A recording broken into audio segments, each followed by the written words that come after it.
I don't think this fork is gonna work. Imagine if I like tried to use this fork and then stab myself. That would be pretty on brand for me. What about a spoon? Okay, the spoon is a little bit better. Maybe it shouldn't wave it too wildly. Hi, I'm Zinnia. I like to read and write books. I'm pretty new to Authortube, so today I thought I would do the Authortube Newbie Tag video. It's from a creator called Authortubers I.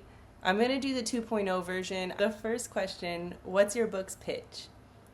I'm going to have to actually read it because I just can't remember the elevator pitch, the log line for this book. And the title is Tetrophobic. It's 85,000 words, and I've been querying it since January. And in some other vlogs, I've talked about like my querying experience. So if you want to know more about that, go and check those out. But here's the pitch. At Saigon Suites, where superstitious dread reigns, a troubled foreign guest services manager and her skeptical local counterpart must bury the hatchet and confront their unraveling realities before the sinister force upstairs claims its next victim. So clearly this book is a speculative psychological horror book set in Ho Chi Minh City, Vietnam. And yeah, I talk a lot more about this in my vlogs also. Question 2. If you were a book, how would you pitch yourself? I thought a lot about this question, and it's really a tough one. I'll read you what I wrote. A genre-bending tale of one woman trying to do it all. Write the story, raise the kids, crush the job, and still find time to text her friends back. Spoiler, she's still figuring it out. Part chaos, part heart, 100% work in progress. That feels really cheesy, but I guess this question kind of begs you to do something kind of cheesy, right? I promise I'm not deranged. Question 3. What do you usually write? I'm very new to the writing game. I started writing that first book that I'm querying. I started writing that book in September of 2024, and here we are in April of 2025. So it's hard for me to say what genre I really write because I've written 1.5 books total. So far I've completed 1 book. It's psychological horror, and my current work in progress is something that's in the neighborhood of a dystopian thriller or maybe like Southern Gothic or a blend of the two. So really I would say I write dark and creepy stuff. I love to read dark and creepy stuff. And I have several other books in mind that I've either written synopses for or that I have little bits and bobs of inspiration for. And those settings are generally something to do with Asia, the Caribbean, France, or just travel in general. And that kind of reflects what's been going on in the past decade of my life. So yeah, like dark and creepy, but also kind of bright and tropical. Like I like the juxtaposition of those two things. Question 4. What's something you'll never write? This one's easy. Romance. Sorry, that maybe is a hot take, and I know everyone loves a romance story, but I just don't. I am married, so I do believe in love, of course, but books that are centered on romance just aren't for me. They're just not my cup of tea. Even a book with like a romance B-plot, I sometimes get really put off as a reader and just can't get into it. I don't know what it is. I also have zero interest in writing military, FBI, CIA type of spy things or police or detective procedural novels. I'm just not into that kind of thing. I also doubt that I'll ever write paranormal or fantasy with magical creatures in it. I like speculative, I like weird, but I don't know that I can go quite that far into it. Where like elves and fae and vampires and stuff, I can read that. I'm into that. I really liked Grady Hendrix' Southern Book Club's Guide to Slaying Vampires or whatever. Yeah, I'm into it kind of, but I probably won't write it. Okay, question 5. What's your goal for starting an Authortube channel? I just need some community. I'm super busy, but somehow that also translates to being bored and lonely. It's that kind of busy where like I go to work, I take care of kids, I clean the house, I write, and all of those things, maybe there are other people around, but I'm having trouble kind of connecting. It has to do with starting like a new hobby or a new activity, a new endeavor in middle age. I hate that I just called myself middle-aged, but I'm 38, so I guess I'm getting, either I am middle-aged or I will be soon.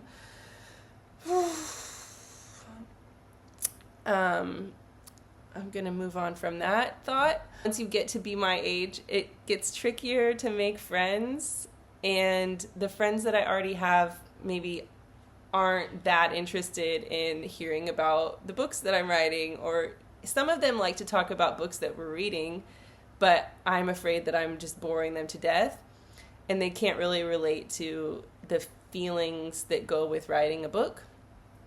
And as I'm currently living in Vietnam, I don't have a lot of contact with English-speaking people, and my Vietnamese is terrible, and that's my fault. I do have one writer friend who lives here, but she's writing a middle grade book, and she's also just really busy with other stuff, and she's moving away soon. So I need to reach out, branch out, find some more people who like what I like. And I think Authortube is full of people who are really into the same things as me. So can I please sit with you guys? I'm almost joking, but not really. I swear I'm not deranged. I'm a really nice person. Like, let's be friends. Can I sit with you? Question 6. Let's get away from that. That was a weird answer. Question 6. What made you want to start writing? This one, I can really pin it down. It was September 21st, 2024. I was at work. I was really bored. Part of my job is to walk around and check things, just check on stuff. It was a bolt out of the blue. I had this idea for the book. I saw the whole story, and I just knew that I needed to write it down. I pulled out my phone in my notes app and basically just wrote the synopsis for the book start to finish, and I started writing it that night. When I got home, I just opened up a Google Doc and just started chapter 1. Boom. I was never much of a writer. As a kid and in my teen years, I was more of a reader. I was kind of an obsessive reader. I didn't write for fun. I was just a book nerd. And when I got to college and grad school, I actually really hated writing. I have ADD, and academic writing was really hard for me. It was hard for me to get started, and it was hard for me to stay focused on it. I would often get distracted by reading sources and not actually get to the writing part, and so it was stressful for me with deadlines and everything. So yeah, I didn't realize until I was 37 years old that I just don't like academic writing, but I adore fiction writing. And so now that I've started and I've got a lot of momentum going, I hope I just never stop. Question 7, what's your publishing path? I want to get traditionally published. I doubt that I would ever self-publish a book because it just seems like there's a lot more work involved, and I don't think I have the confidence to self-publish a book, if you know what I mean. I have a lot of respect for people who can write a book and edit it and then format it and then devise their own cover, pick out their own cover, and then just feel like this book needs to be out in the world, and they just go out and share it. I think it's the same kind of confidence that you need to make a YouTube channel, but 1,000 times more. So I just don't have that. But yeah, I would say that I would like to be traditionally published, but if it doesn't happen, it doesn't happen. I'm really mostly writing for fun, and if by chance I could get an agent or an editor or a publisher who really loved my books, then that would be more than fine. Question 8. What content do you bring to the Authortube table? So much of my content's aesthetic fits writing in paradise vibes, the tropical feeling. I've already made a couple of vlogs, and I plan to continue vlogging regularly, maybe at least once or twice a week. My lifestyle lends itself really well to that format. I have a flexible kind of job, so I can steal time during the day to vlog. I do have 2 kids, but this is not a family vlog. I hope that they never appear, actually.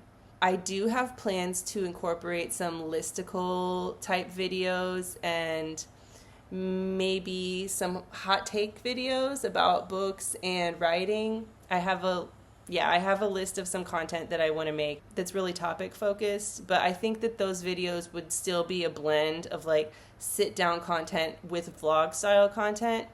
I also want to make some videos about writing challenges and trying other people's routines and maybe testing out some advice, but I doubt that I'll ever do much in the way of like craft tutorials or anything like that, because I just have like a lack of expertise. And I have been a teacher for the past more than a decade, and I have a growing disinterest for anything educational or didactic in terms of my own creative content. I don't want to teach anyone anything. I'm tired of it. I think videos of me just sitting in a room talking are going to be pretty few and far between. I enjoy consuming that kind of content. Like, don't get me wrong, like I will sit and watch a 45-minute talking video from a creator that I don't even know, but it's just not something that I'm interested in making myself.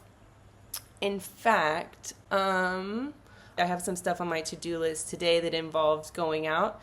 So maybe I'll just take you along with me and we can break up. This has been a lot of sitting and talking. So let's break up these questions a little bit and come with me right now. I need to go to the bookstore to pick out a book for my daughter's birthday. I have a couple of books already and some gifts. I got her a ukulele, a pink one. She's going to love it. But I'm going to go to the bookstore and look for some books for her. And then when I come back, we can wrap up the rest of these questions. Okay, let's go.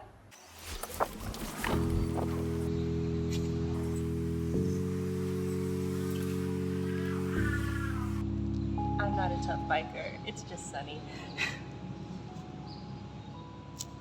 Gonna get a sunburn on the back of my hands. I can't film while I'm driving. I'm a menace. Okay, I'm gonna get a chest mount though so I can take you places. But yeah, let's go to the bookstore.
Okay, I'm back. That was a nice little bookstore run. Here's what I grabbed for her. Her 5th birthday is coming up, so she loves princesses and Frozen, so we got a Frozen 2 Look and Find, 7 Days of Magical Stories, Disney princesses, which she loves, and that kind of takes me back to the 90s, so that's fun for both of us. And then I also have L'Histoire vraie des bonobos à lunettes. She's learning French. I also got the science book. So those are some of her 5th birthday gifts. Yeah, the gift of reading. It's a good one. So let's jump back into these questions though. Here I am chatting about kids' books, and that's not what this is about. So question 9, what's your biggest writing struggle? And this one is an easy one. It's editing and being patient while editing. I love to create and write, but I am less excited about going over the same text over and over and over again and fiddling with it and tweaking and doing like small changes. Like, I like big developmental edits, but like the line by line editing, it's hard for me to stay focused on that. I get very impatient and I just want to query the damn book already. Like, I just want to send it out to an agent already. Once the first draft is written, in part of my mind, the book is done. With my first book, I had to force myself to read through it again when it was like finished, and then send it out to some readers, to some people that I know who like books, who like these types of books, and get some feedback. And I implemented all of the feedback that people gave me. Like, there was one character who was kind of important, but for some reason kind of doing nothing at the same time. So I gave him more agency and more action. And somebody else didn't like one of the endings that I proposed, so I had to kind of fiddle with that. there was a lot of good guidance in that feedback, and I used it to my advantage. And so as soon as I made those changes, I did another read through for content and continuity, and then I did a pretty intense line edit, but just one. And then I read it one more time, and I was like, yep, it's done. Start querying. And I know a lot of people would say, no, don't do that. You're supposed to put that book in a drawer and let it marinate, and you're supposed to wait and think about it. I just couldn't. I'm just really impatient sometimes, and I have some impulse control issues. I'm hoping that with my next manuscript, I will be able to slow it down a little bit and focus a little bit more on the editing process. Another weakness that I have is that I don't really know enough about story structure, and I don't implement a logical structure in the way that I should. So with this manuscript, I'm trying out Save the Cat, but I'm also interested in exploring some other structural styles and some other structural methods. I know that I need to study craft in general. My master's is in French Lit, so I'm pretty familiar with literary criticism, but actually writing a book is so different. I know where I need to put in the work. And number 10, what's your best writing skill? This is boring, but probably grammar.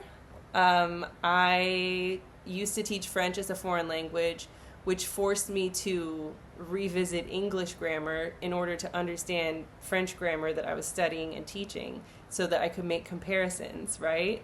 How do you teach the French subjunctive when you can't tell your students what the English subjunctive is? Because we have it and we don't use it that much. I've taught English as a foreign language for almost a decade, and I've taught English writing for academic purposes. So basically, I know a lot about prescriptive grammar, and I also know enough to know when I don't know something and I need to look it up. I know where to look it up. I know how to use style guides. And I also know that even though there are rules, you can break some of the rules. So that, I would say, is one of my strengths. I wouldn't say my grammar is perfect. I know I make mistakes when I'm speaking and when I'm writing. All native speakers do. But I just have an awareness of it, and it doesn't really slow me down. I would also say that I'm an idea person. I honestly don't sit down and try to brainstorm book ideas. They just are dive bombing me when I'm out and about or at work or in the shower. And it started happening only at the end of last year. Before that, I had no thoughts about writing books, and I never had, oh, that's a good book idea. It never happened that way. But now that I've started writing, it's like the floodgates are open and part of my brain is firing. I guess that was just not active before. I don't know. Now we're going to skip 11 and go straight to 12. My biggest Authortube question.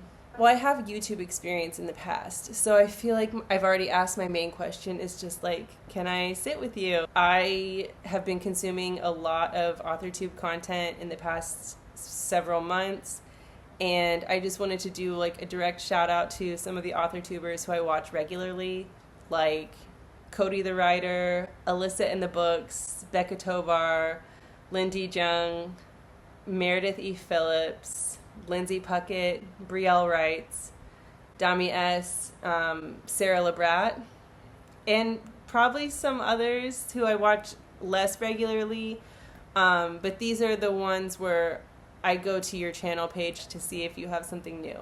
Sorry if I didn't mention you and you feel like I should know who you are. I probably just haven't stumbled onto your content yet. Feel free to reach out to me and give me a link to your channel or mention me in your next video description at Xenia Gan, and then I'll be able to find you. That would be great. I'm really looking forward to connect with you. And that runs into the next question. So 13, are you looking for any new channels to follow, betas, CPs, or any other writer buddies? Yes, to all of the above. I need people who love books and who love to write and who want to connect with what I'm doing and who are interested in connecting with me, also just as a person. I really need a critique partner, and beta readers who are strangers to me would also be welcome. The only real issue with that is that I'm in a weird time zone. So Australia would be a good time zone for me, or I'd be interested in connecting with people worldwide who are open to the idea of exchanging comments and conversations asynchronously through text or voice memos. or maybe people who just keep odd hours, because when it's midnight in the US, it's noon here. So I would love to be able to jump on video chats and streams and, you know, do body doubling to real-time write with people. That would be really fun. 14. What are you most excited for during this new fresh start on Authortube? So I have a dormant YouTube channel about online language teaching. I really enjoyed filming and editing videos, but I was just teaching fewer classes and I was caught up with my family, and I just didn't have time to write the scripts for like informative didactic content of like how-tos. So I just lost momentum and lost steam. And I was teaching less, so I just felt like I was no longer the best person to instruct people on how to have a career in online teaching. The channel's still there. I'll link it down in the description if that's something that you're interested in trying. I have some videos that are kind of evergreen that could help you out. So I'm excited to bring my efforts over to Authortube instead and engage with a new community and a different kind of conversation, and create videos that are more just like fun, like day in the life, this is what I'm doing, talking about books, that are less structured and less scripted. So yeah, I have a lot of things to share and a lot of things to talk about. I feel like this video is going to be like an hour long. I'm going to try and make it not an hour long. I want to shout out one more time to author Jenna Streety. Thank you for creating the newbie tag and sharing these questions with everybody. It's really cool. Well, yeah, if anything I said in this newbie tag video has sparked your interest, head on over, watch some of the vlogs that I have up, and subscribe for more regular content from me. Bye-bye.